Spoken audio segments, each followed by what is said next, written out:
Doctor ইউনূসকে specific আমি যদি আমাদের মতো বলি, আমাদের দৃষ্টিকোণ হচ্ছে আমরা একজন দেশপ্রেমিক চাই দেশের জন্য। সো আমরা ডক্টর ইউনূসের মাঝে আমরা দীর্ঘ 9 মাসে একজন দেশপ্রেমিককে দেখছি।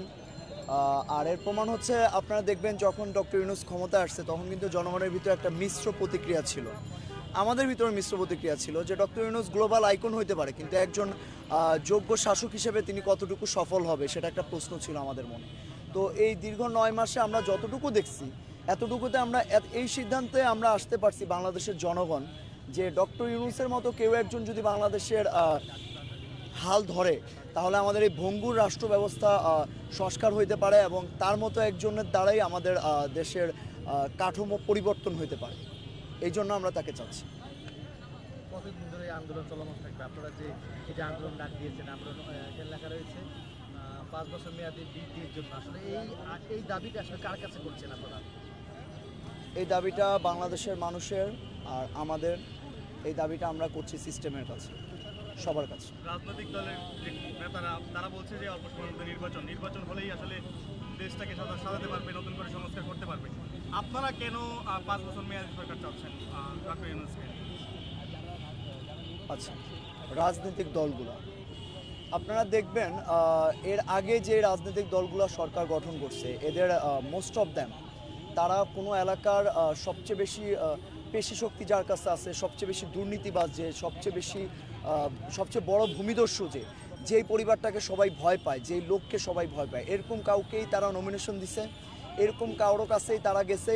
আর সত্যি কথা বলতে কি বড় রাজনৈতিক দলগুলো বড় হয়েছে এভাবে এই ধরনের দুর্নীতিবাজ ক্রিমিনালগুলোর কাঁধের উপর ভর দিয়ে। যদি আমরা গত 9 মাসে আমরা দেখতাম যে দেশের সর্ববৃহৎ দলগুলা বা সর্ববৃহৎ দলটি যদি এরকম লোকদেরকে তারা প্রশ্রয় আশ্রয় লালন পালন না করতো, তারা যদি ইয়াং লিডারদেরকে তারা খুঁজতো, তারা যদি এদের জন্য ক্যাম্পেইন করতো, তারা যদি এরকম নতুন লিডারশিপে যারা আসতে চায়, যারা জনসেবা করতে চায়, যাদের ভিতরে সুন্দর সুন্দর চিন্তা আছে, এদেরকে নিয়ে তারা উল্লেখযোগ্য, তারা এমন কিছু ক্যাম্পেইন করতো যার মাধ্যমে আমরা আশ্বস্ত হইতাম যে না, সেকালে চিন্তাভাবনা পাল্টাইছে, এখন আর সন্ত্রাসীদের হাতে ক্ষমতা যাবে না, এখন আর সন্ত্রাসীরা বা এই ধরনের ক্রিমিনালদের ক্ষমতার আশেপাশে থাকার সম্ভাবনা কম।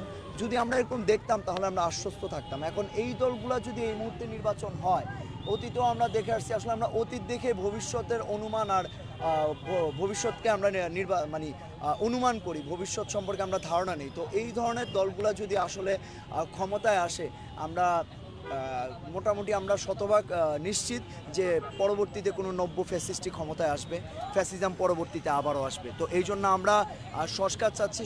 আমরা আসলে সংস্কারকে দুইভাবে দেখতেছি। একটা হচ্ছে আমরা চাচ্ছি ডক্টর ইউনূসের হাতে রাষ্ট্র সংস্কার হোক, এবং আরেকটা সংস্কার চাচ্ছি যে এই যে রাজনৈতিক দলগুলোর যে অন্তঃকোন্দল, এই যে কাদা ছুড়াছুড়ি, এই যে পেশি শক্তি বহুল ক্ষমতায় বিশ্বাসী দলগুলা, এরা নিজেদেরকে সংস্কার করুক। এদের ভিতরে যদি ন্যূনতম দেশপ্রেম থাকে, জনগণের জন্য যদি তাদের ন্যূনতম মমতাবোধ থাকে, তাহলে তারা সময় নেক, এই 5 বছর সময়ের ভিতরে তারা নিজেদেরকে পরিবর্তন করুক এবং তারা দেশ পরিবর্তনের জন্য, দেশ সংস্কারের জন্য অন্তর্বর্তীকালীন সরকারকে তারা সমর্থন করুক, সময় দেয়।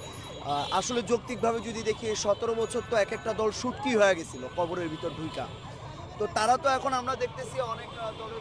তো দর্শক, এখানে আপনারা দেখতে পাচ্ছেন 8 জন তারা কিন্তু এখানে অবস্থান নিয়েছেন ঢাকা বিশ্ববিদ্যালয়ের রাজু ভাস্কর্যের পাদদেশে। ডক্টর মোহাম্মদ ইউনূসকে 5 বছর মেয়াদ বৃদ্ধির জন্য প্রাথমিক অবস্থান এবং পরবর্তীতে চূড়ান্ত আমরণ অনশন। তাদের যে দাবিগুলো, সেই দাবি হচ্ছে, তাদের যদি একটু জানাই আপনাদেরকে, দাবি হচ্ছে অন্তর্বর্তীকালীন সরকারের আমলেই 24-এর গণহত্যাকারীদের বিচার সম্পন্ন করতে হবে। ন্যূনতম আগামী 5 বছর রাষ্ট্র সংস্কার চলবে, তারপর নির্বাচন। অবশ্যই আগে স্থানীয় নির্বাচন দিতে হবে, পরে জাতীয় নির্বাচন। প্রশাসনের গুরুত্বপূর্ণ জায়গায় যেসব দুর্নীতিগ্রস্ত ফ্যাসিস্ট দোসর আছে তাদেরকে দ্রুত অপসারণ করতে হবে এবং যোগ্য লোক বসাতে হবে। নির্বাচনের প্রার্থীদের অবশ্যই ন্যূনতম শিক্ষাগত যোগ্যতা স্নাতক হতে হবে। এখানে আরও কয়েকজন রয়েছেন, আমরা যদি এই পাশটিতে একটু দেখাই, দর্শক দেখতে পাচ্ছেন মার্চ ফর ইউনূস স্যার, আমরা আছি, আপনি আসেন তো। তারপর কিউআর কোড দেখা যাচ্ছে এবং আপডেট জানতে যুক্ত থাকুন আমাদের ফেসবুক গ্রুপে। দর্শক এই মুহূর্তে আছি ঢাকা বিশ্ববিদ্যালয়ের রাজু ভাস্কর্যের পাদদেশে। এখানে একজন নারী রয়েছেন, একটু তার সঙ্গে কথা বলবো। ডক্টর মোহাম্মদ ইউনূসকে 5 বছর ক্ষমতায় দেখতে চান কেন, সেই বিষয়ে আসলে জানার চেষ্টা করব। ডক্টর মোহাম্মদ ইউনূসকে 5 বছর ক্ষমতায় দেখতে চান কেন? আসলে তার প্রতি আমাদের আস্থা ও ভালোবাসার দিক থেকে আমরা জানি যে উনি বিগত কয়েক মাসে দেশে যে উন্নতি হয়েছে, তো আমরা জানি উনি যদি 5 বছর থাকে আমরা অবশ্যই শান্তিপূর্ণ এবং সুন্দর একটি বাংলাদেশ পাবো। এই আন্দোলন কতদিন চলমান থাকবে? আমরা তো এখন চলমান আছে, আমরা আশা করছি যে যতদিন আমরা চেষ্টা করব আমাদের এটা যতদিন মেনে নেওয়া না হবে ততদিন পর্যন্ত আমরা এখানে অবস্থান করে যাব। তো দর্শক দেখছেন এখানে 7 থেকে 8 জন কিন্তু এই মার্চ ফর ইউনূস স্যার এবং যে আমরণ অনশন, তারা প্রথম অবস্থায় আগে সংস্কার পরে নির্বাচন, আগে জনতা পরে ক্ষমতা, অন্তর্বর্তীকালীন সরকারের ন্যূনতম 5 বছর মেয়াদ বৃদ্ধির জন্য প্রাথমিক অবস্থান এবং পরবর্তীতে চূড়ান্ত আমরণ অনশন। তো দর্শক দেখছেন এখানে কয়েকজন ডক্টর মোহাম্মদ ইউনূসকে 5 বছর ক্ষমতা